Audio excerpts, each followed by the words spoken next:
దూది పిందెలు లాంటి చపాతీలని ఏ విధంగా చేసుకోవాలో చూద్దాం రండి. Hi hello welcome to my channel. చపాతీలని ఈ విధంగా చేసుకున్నారంటే ఎప్పుడు తినని వాళ్ళు కూడా ఒక 2 చపాతీలు ఎగస్ట్రానే తింటారు.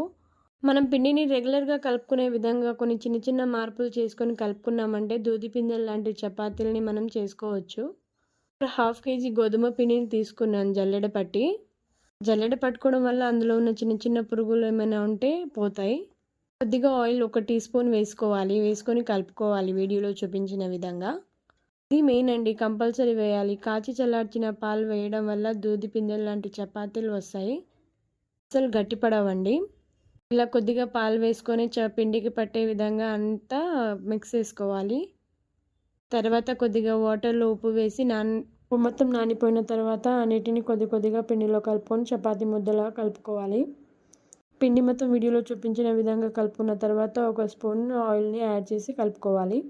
మెత్తగా కలుపుకున్న పిండిని ఒక 20 మినిట్స్ పాటు పక్కన ఉంచితే చపాతీలు సాఫ్ట్గా వస్తాయి. ఇలా 20 మినిట్స్ పక్కన ఉంచుకున్న పిండిని ఒక్కొక్కటిగా ఉండలు చేసుకొని చపాతీ ఒత్తుకోవడమే. వీడియో నచ్చితే like, share, subscribe to my channel.